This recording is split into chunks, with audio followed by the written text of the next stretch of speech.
Ya, maman Menzena, la reine des reines, Nzenminko, Nyamur Moyon.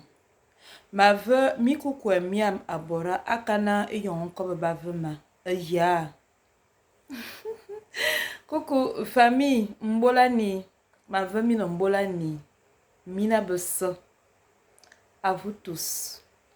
Donc, je vous souhaite d'ores et déjà un bon début de week-end. Mais allons-y doucement dans les grooves. Yeah. N'oublions pas que nous avons de la famille qui nous attend à la maison. Yeah. Donc, oui, c'est le travail. Je viens encore vers vous, Papa Oligui. Yeah. Donc, en ce qui concerne la mise en place du tribunal traditionnel gabonais, Papa Oligui, le travail, c'est pas un petit travail, oh. C'est un dossier lourd. C'est-à-dire qu'il y a tellement de sujets. Il y a des sujets à traiter d'ordre et pur, simple, de ce qui concerne la tradition, de tout ce qui entoure l'aspect de la tradition, mais aussi culturel, familial. Yeah. C'est de cela qu'il s'agit. Donc, je disais tantôt que peu à peu, je viens vers vous, toujours pour attirer votre attention, pour vous montrer ici un tout petit peu l'envergure et le besoin essentiel et sérieux de pourquoi ce tribunal traditionnel doit être mis en place, cette institution. Parce que ce ne sera pas un tribunal vulgaire, hein, papa. Aïe. Waouh, Rona, ça va, on me dit que c'est une institution.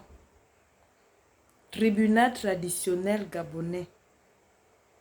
Donc, c'est pas l'affaire d'une maison de 4 ou 5 chambres.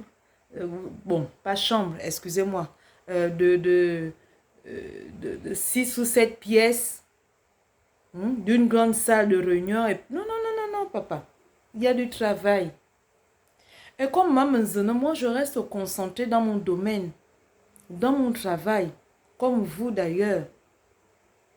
Donc, une fois de plus, j'attire votre attention. Je vais vous donner ici exemple de certains sujets qui vont être traités. Je reçois beaucoup de mes sœurs gabonaises, même étrangères, vivant à l'étranger, qui parlent ici très souvent de ce qui concerne le mariage. Papa Oligui. C'est problématique chez nous au Gabon. Parce que de ce que notre cousin, le blanc là-bas a ramené, disant que l'amour, que la femme est libre de choisir, la femme doit tomber amoureuse, faire son choix, et puis voilà, les deux ont le droit de faire connaissance sur une longue période bien déterminée. Qu'avant l'arrivée de nos cousins blancs, nos ancêtres vivaient le mariage.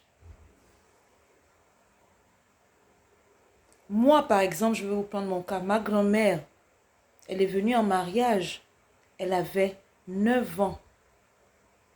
Et mon grand-père a attendu que sa femme atteigne l'âge de la majorité pour commencer à entretenir, à avoir de rapports avec cette dernière. Mais pendant ce temps, elle était élevée par les mères et les sœurs et tantes de mon grand-père. Ça, c'est l'histoire. Une partie de l'histoire dont de la femme gabonaise que je suis. Il y en a plusieurs. Donc, de cette époque, les mariages se faisaient ainsi. On allait prendre une femme. soit qu'on laissait d'abord grandir ou qui étaient finalement prêtes pour le mariage. Et on l'épousait à l'instant même. Il n'y avait pas de que, oh, on doit d'abord s'étudier, on doit... Il n'y avait pas ça au papa. Et je sais très bien que tu sais de quoi je parle. Mais avec l'arrivée de nos cousins blancs là, tout est allé en chamboulement. Désormais, les couples se mettent ensemble. Et c'est pour une durée de 5, 10, 15, 20, 30, 25, 30 ans de vie de concubinage. Où au final, cette femme se fait larguer par ce dernier, Papa Oligui, qui est censé rembourser ce temps perdu à cette femme, à cette sœur, qui a passé tout son temps dans ce foyer parce qu'ayant eu des enfants, et comme les hommes, parce que c'est la femme à qui le pouvoir, la branche initiatique a été donnée. Et lorsque la femme a pris pour remettre à l'homme, dire à l'homme que chérie, regarde, comment est-ce qu'on peut rentrer en contact avec les ancêtres, nos entités. Quand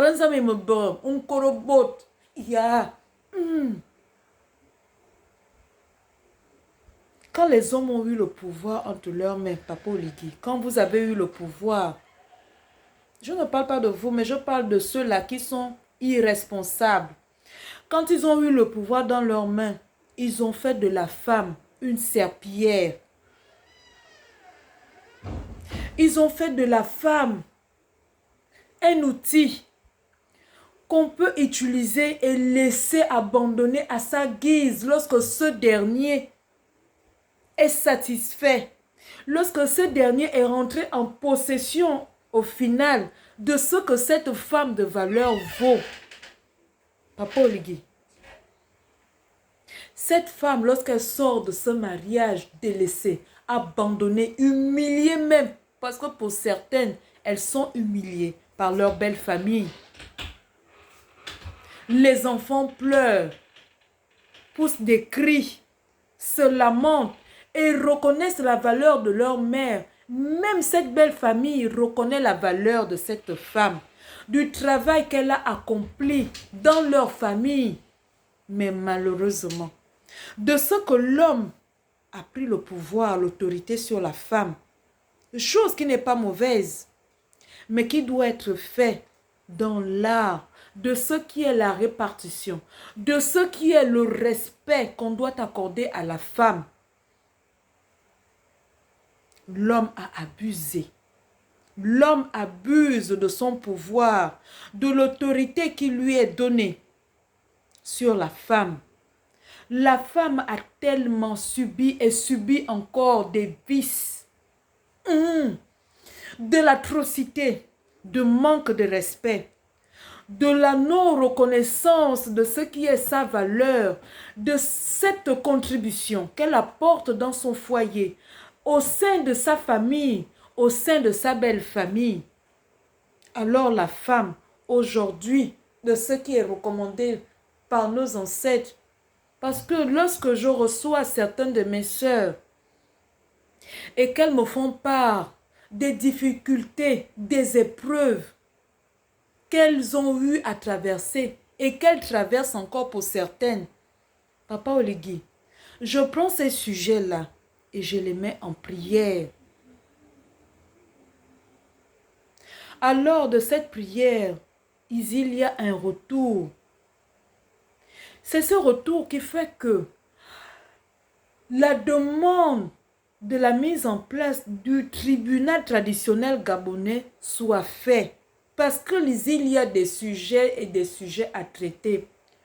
Le tribunal de Libreville, le palais de justice de première instance, est englouti de dossiers auxquels parfois même, malheureusement, les avocats, les juges, c'est-à-dire ceux-là qui sont là pour le traitement de ces dossiers-là n'arrivent plus. Ils sont submergés de travail.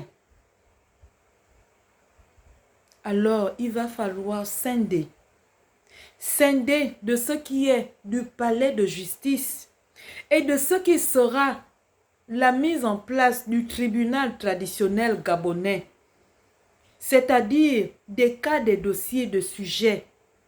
Ainsi, je pense bien qu'il y aura du répit des deux côtés, des deux tribunaux. Papa Oligui, de ce que subit la femme, de la veuve et de l'orphelin. Mais je vais beaucoup m'appuyer ici sur l'orphelin. Parce que l'orphelin, c'est ce que je suis aujourd'hui. C'est ce que mes frères et sœurs sont aujourd'hui. De parce que mon père, notre père, M. Missoni Ndembi Edouard, soit parti très tôt, avant son heure. Oui, la femme mienne et son ambition. La femme mienne et cette appellation qu'elle apprécie d'elle, qu'on dise veuve heureuse. La femme de mon père avait prédit sa mort. J'en suis la preuve de ces dires, de ces mots. Et nous n'étions pas seuls à table ce jour. Il y avait mon frère, il y avait la sœur de mon père. Lorsque cette dernière a dit ceci, « Ah, Missoni, qu'est-ce que je vais faire de toi à ta retraite ?» Et cela a attiré mon attention. Cette parole a attiré mon attention. Et je me suis dit, mais qu'est-ce que maman dit comme ça? Qu'est-ce qu'elle compte faire de mon père lorsqu'il sera retraité? Et malheureusement, ce dernier n'a même pas pu bénéficier de sa retraite parce qu'il est allé à la retraite en 2017 et en 2023, il est décédé. Décédé dans des conditions atroces, cruelles. Parce que son épouse, sa veuve, celle qui est restée sa veuve, elle n'est même pas la seule, hein? Elle est accompagnée de sa fille. De parce que la manigance qu'elles ont eu à mettre en place, parce que ne faisant pas des enfants, alors elle a placé sa propre fille, Maureen, pour que cette dernière puisse avoir un enfant avec mon père, avec notre père. Les deux étaient agents au ministère de la jeunesse et des sports. Papa Oligui. Elles ont fait signer à mon père des documents. Il était sous leur emprise par deux huissiers de justice dont malheureusement je ne connais pas le nom. Je ne connais pas les noms. Si je connaissais les noms de ces messieurs, je vous les citerais. Il a signé de force. De manière à ce que tous ces biens soient légués à sa veuve et à sa fille. Alors qu'ils étaient mariés sous la communauté des biens communs. Papa Oligui, le sujet là est sérieux. La mise en place de ce tribunal traditionnel est une affaire sérieuse. De ce que des veuves, des orphelins sont abandonnés à eux-mêmes pour des femmes maltraitées, mariées légalement, mais lésées. Des enfants ayant des droits, mais lésés, abandonnés à eux-mêmes, chassés de leur belle famille. Oui. La femme de M. Ali Bongo Ondimba a eu à mettre en place la journée de la femme, de la veuve et de l'orphelin. Mais c'est juste de paroles, mais les actes de la récupération, du suivi pardon, de ces dossiers, de ces familles. Feu président Omar Bongo avait décrété que désormais un homme pouvait avoir 4 femmes, jusqu'à 4 femmes. Et la population avait vu cela en mal, disant que nous ne sommes pas des musulmans, c'est les musulmans qui sont aptes à épouser 4 femmes. Mais ce que la population, malheureusement, ayant toujours négligé leur tradition, ne savent pas, mais aujourd'hui, ils savent que dans ce qui est la tradition, il est autorisé à l'homme d'avoir plusieurs femmes. À ce dernier-là, bien sûr, à qui il est recommandé d'avoir plusieurs femmes. Papa Oligui, il y a des sujets à traiter dans ce tribunal. Il y a des problèmes à résoudre dans ce tribunal. De ce qu'aujourd'hui, la femme vit en concubinage. Papa Oligui, moi je ne fais que transmettre l'histoire de concubinage là. Désormais, il est demandé même qu'un décret soit mis en place. De manière à ce que désormais, l'homme et la femme qui apprennent à se connaître, qui ambitionnent de se marier, le temps limite qui leur est donné est de 3 à 4 ans, pas plus. Pour que la femme ne perde plus son temps dans les foyers, qu'elle ne perde plus de leur énergie à investir avec un homme pour que demain, elle soit lésée. Même l'histoire de ma fiançaille, la présentation, annulée.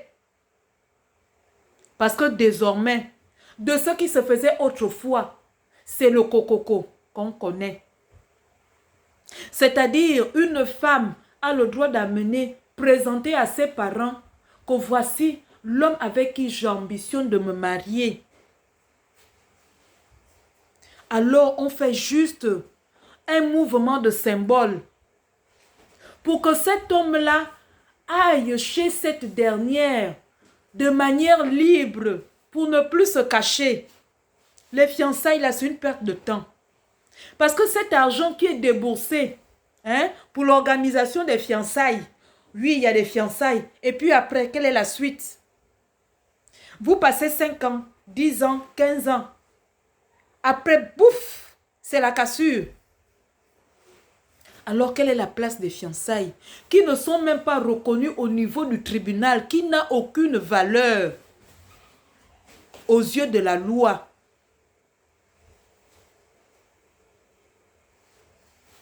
Il est demandé que le cococo soit respecté et mis en place. Il est demandé que la femme qui vit en concubinage avec un homme qui ambitionne de se marier, le couple qui ambitionne de vivre ensemble, 3 ans, 4 ans minimum, après c'est le mariage, ils ne doivent plus dépasser 5 ans.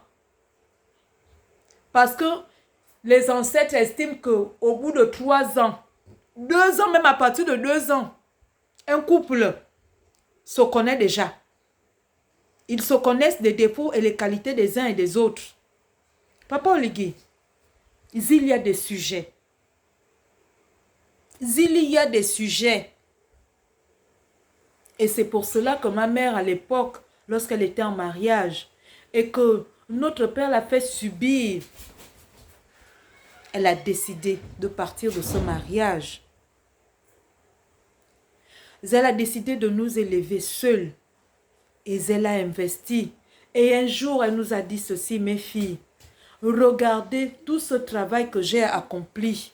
Imaginez si je l'avais fait au mariage.